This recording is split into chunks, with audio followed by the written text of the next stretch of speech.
4. Computer Networks and ISDN Systems 25, 1992, 454-4. North Hala. Networked Information Services. The World Wide Web. T.J. Berners-Lee, R. Cailliau, and J.F. Groff. CERN, 1211, Geneva 23, Switzerland. Abstract. Berners-Lee, T.J., R. Cailliau, and J.F. Groff, The World Wide Web, Computer Networks and ISDN Systems, 25, 454-459. This paper describes the World Wide Web W3 Global Information System Initiative, its protocols and data formats, and how it is used in practice. It discusses the plethora of different but similar information systems which exist and how the W unifies them, creating a single information space. We describe the difficulties of information sharing between colleagues and the basic W3 model of hypertext and searchable indexes. We list the protocols used by W3 and describe a new simple search and retrieve protocol, HTFP, and the SGML style document encoding used. We summarize the current status of the X11, NeXTStep, dumb terminal and other clients, and of the available server and gateway software. Keywords: global information, hypertext, World Wide Web, networked information retrieval, application, browser, server. Introduction. This paper covers material presented or cited by questions at the Gen 92 conference. The dream of global hypertext and its coming to fruition with W3 has been described in 1, which also discusses the relationship with other projects in the field. The practicalities of publishing data on the web are outlined in 2, so these aspects will only be summarized here. Aim. Much information is available today on the network, but most is not.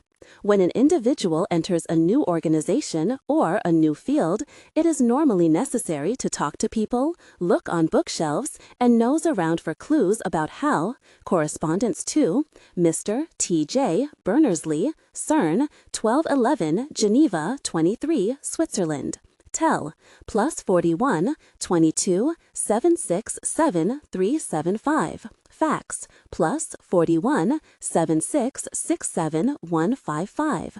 Email, timb@info.cern.ch. The place works, what is new, and what he or she needs to know. When data is available on the net, the average person is not privy to it, but must consult a guru who understands the ins and outs of anonymous FTP, Telnet, STTY, and the command systems of the various information servers.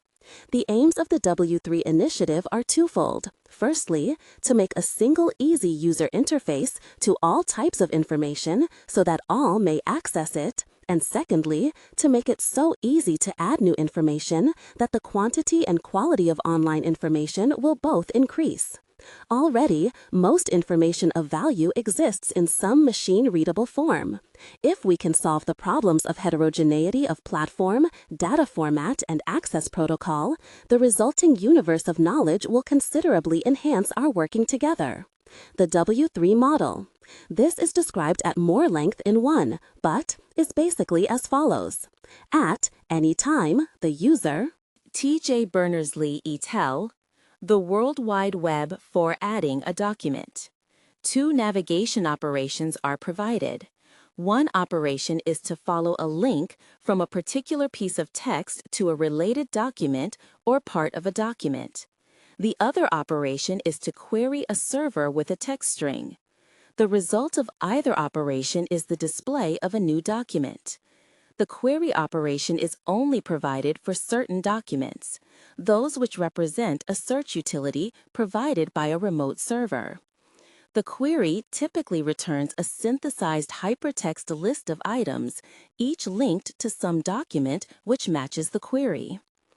The power of hypertext links, whether generated automatically or authored by a human being, represent knowledge in a way easy to follow by the reader, cannot be replaced by powerful query languages.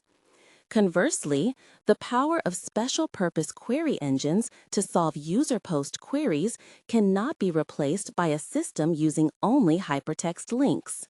The two operations are both found to be necessary. One view encompasses all the systems. Although a simple model, a significant point in favor has been its ability to represent almost all existing information systems. This gives both a great start in putting existing information online and also confidence that the model is one which will last for future information systems. Some information systems include complex search functions which have many fields to fill in. However, when the human-computer interaction is analyzed, it can be broken down into a sequence of choices and user input. This leads generally to a simplified user interface and a direct mapping onto the web. Systems which have been mapped onto the web to date include WISE, Gopher, VMSTM Help, FTP Archives, the Hyper-G system from the Technical University of Graz, GNU/TextLin, Unix manual pages, Unix Finger, and several proprietary documentation systems. A W3 client provides a seamless view of all this data using simple user interface. For the reader, therefore, W3 solves the problems of the overabundance of different information systems. An information provider, however, may wonder which management system to use on his server. There is no single recommended time. Tim Berners-Lee, before coming to CERN, worked on, among other things, document production and text processing.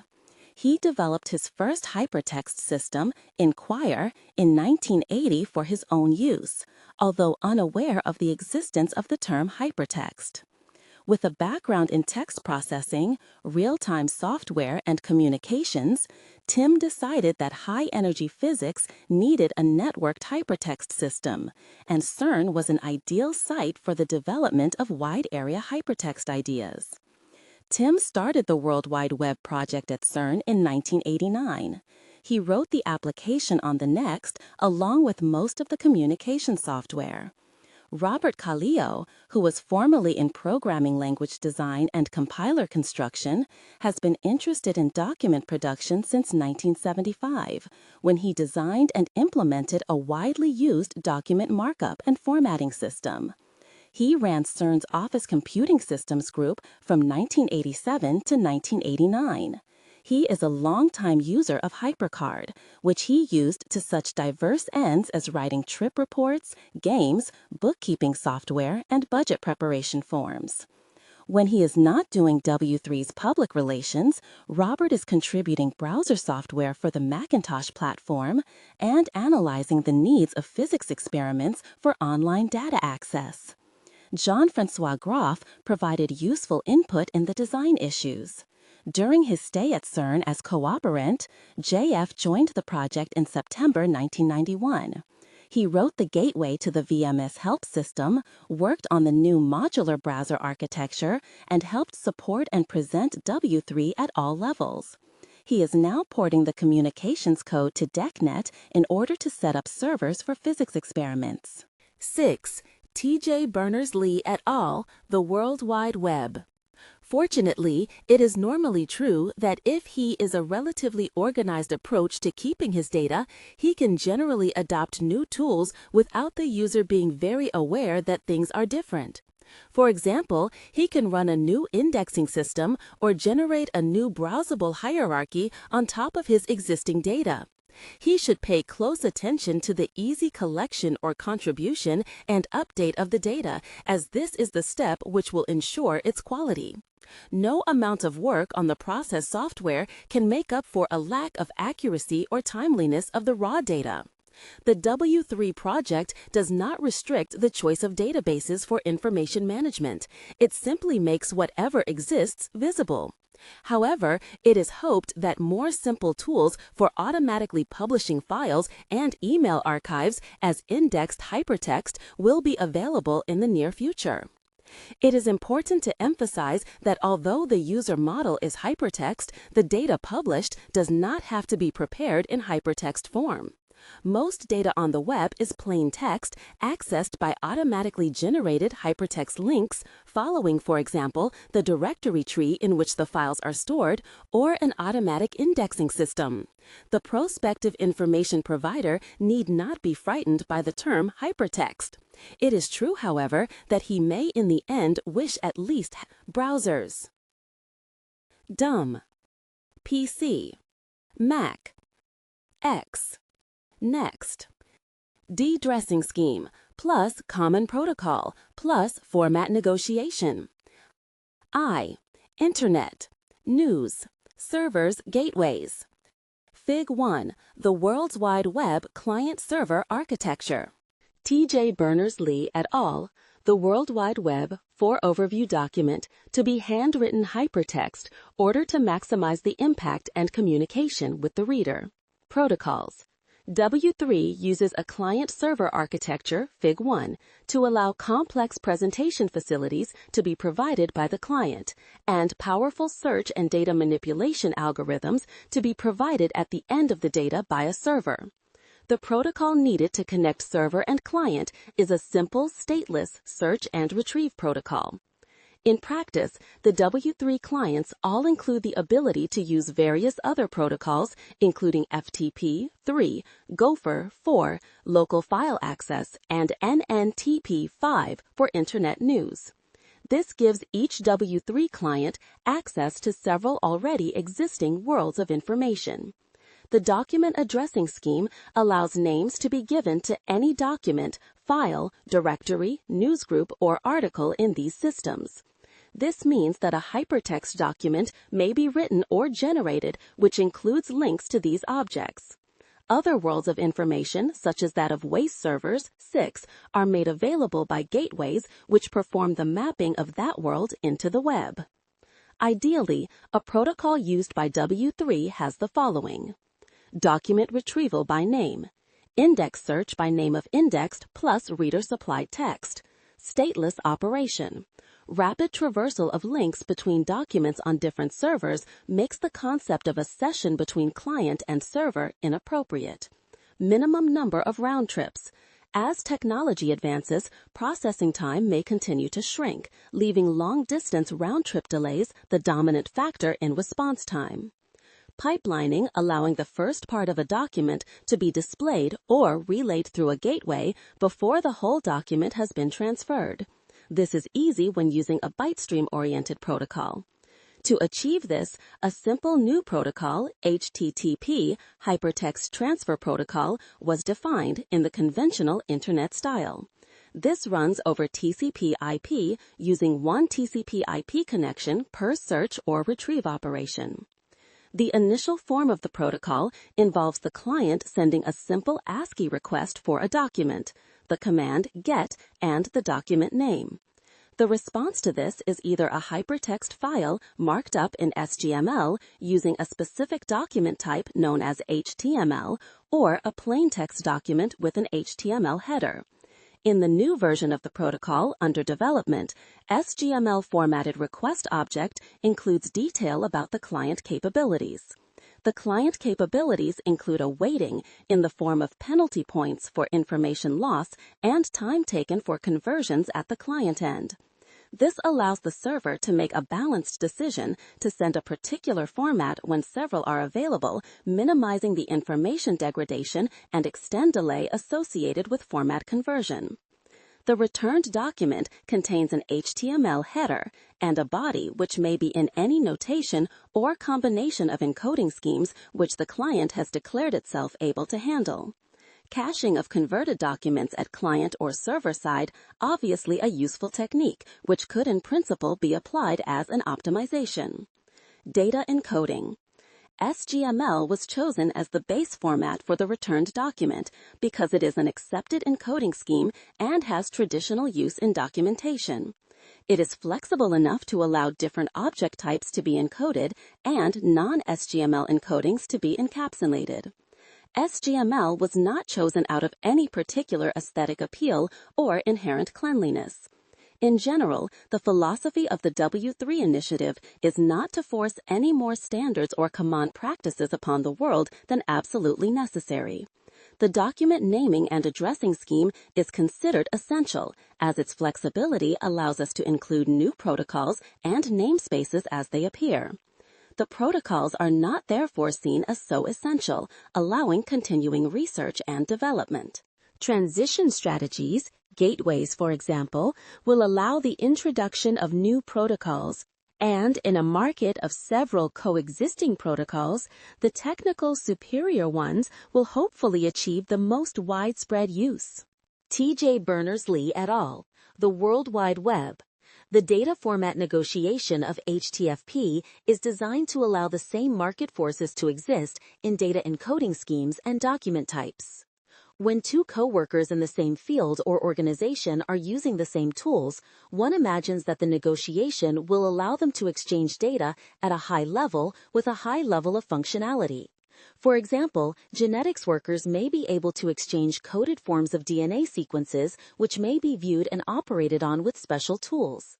On the other hand, a worker in a very different environment will still have access to this data, even if, as a last resort, it has to be rendered to a plain ASCII text on his terminal. It will, after a while, become obvious which formats are becoming popular, and a snowball effect should cause their rapid adoption by both servers and clients. The W3 clients will not themselves be able to handle all formats, but will be configurable to launch other applications. All W3 clients are, as a minimum, required to handle plain text and HTML. Because HTML is high-level markup, it allows the same logical structured text to be represented optimally whatever the capabilities of the client platform. For example, to highlight headings, a dumb terminal browser may use capital letters when an X-Windows browser uses a different font. 3. Software provided by the various contributors to the W3 project includes browsers, servers, and gateways. A prototype hypertext editor was made using the NeXTStep environment. This has been frozen for almost a year at the time of writing, so lacks many features of other browsers, but is still the only hypertext editor allowing links and annotations to be directly inserted by the reader or author. The simple line mode browser, www, originally written by Nicola Pello, has now become a general information access tool. As well as operating in interactive mode, it can be used from the command line to retrieve any object on the web name or query any index. It can return formatted text or HTML source. When used as a filter, it becomes a text formatter. When used as a server, it becomes a gateway. For the X11 Windows system, two browsers exist with different look and feel. The Urwise browser was developed by a team at the Helsinki Technical University, and the Viola browser, demonstrated at this conference, by Pei Wei in Berkeley, California. A browser for the Macintosh environment is under development at CERN, and an MS-DOS Windows browser may also be produced. As the status of the software is constantly being updated, it is wise to check the web for the latest situation. On the server side, a simple file server exists. There are also examples of servers which have been set up using simple shell or Perl scripts. See 2. Contributions of new software are always welcome, as are new servers. Making data available. If you look at existing information in or about your own institute or a particular field, maybe it occurs to you that it would be useful to others to make it generally available. There are a number of ways to do this, and it can be done in a few hours or a few days, depending on the complexity of the data you have and the facilities you want to offer. If you have an existing database, you could make a simple script to make this available on the web. The simplest way is to run an existing shell interface to the database from your server script. A more sophisticated way is to take that user interface program and our skeleton server code and merge them into a single C program to provide the data. This may be more powerful and match better your style of working. A solution used under VM/XA was for a basic demo program to call a command file, rexexec. If you have no database but some files of interesting information, then running the base HTTP file daemon, HTTPD, will allow them to be made visible. In this case, you can make by hand a hypertext list of files for users to browse through. The format of HTML is described in the web. You can also pick up the source of any document. T.J. Berners-Lee et al., The World Wide Web. 4 gutted on the web with the source option to the www line mode browser command. Questions and receive feedback, ideas, requests, and suggestions by email at www.bug@info.cern.ch. Search directions. The W3 project is not a research project, but a practical plan to implement a global information system. However, the existence of the web opens many interesting research possibilities. Among these are new human interface techniques for managing a large space and the user's view of it, and automatic tools for traversing the web and searching indexes in pursuit of the answers to specific questions. More information. All the technical information about the W3 initiative is on the web. You can read it by telnet.info.cern.ch, which gives you the simplest form browser. Better, pick up a browser by anonymous FTP to the same host, directory/pub/ww/src, and run it on your own machine. The WW team at CERN will be happy to answer. References. 1. T.J. Berners-Lee et al., World Wide Web, The Information Universe, in Electronic Networking, Research, Applications, and Policy, Volume 2, No. 1, Meckler, New York, 1952. 2. T.J. Berners-Lee et al., World Wide Web, An Information Infrastructure for High-Energy Physics, in D. Perret-Gall ed., Proc. International Workshop on Software Engineering and Artificial Intelligence for High-Energy Physics, Lond, France, January 1992. 3. J. Postal and J. Reynolds, File Transfer Protocol, FTP, Internet, RFC 959, 1985. 4. M. McCahill et al., The Internet Gopher, An Information Sheet in Electronic Networking, Research, Applications, and Policy, Volume 2, No. 1, Meckler, New York, 1967. 5. B. Cantor and P. Lapsley, A Proposed Standard for the Stream-Based Transmission of News, Internet, RFC 937, 1986. 6. B. Cahill et al., Wide Area Information Systems, An Executive Information System for Unstructured Files, in Electronic Networking, Research, Applications, and Policy, Volume 2, No. 2, Meckler, 1992, 59 through 68.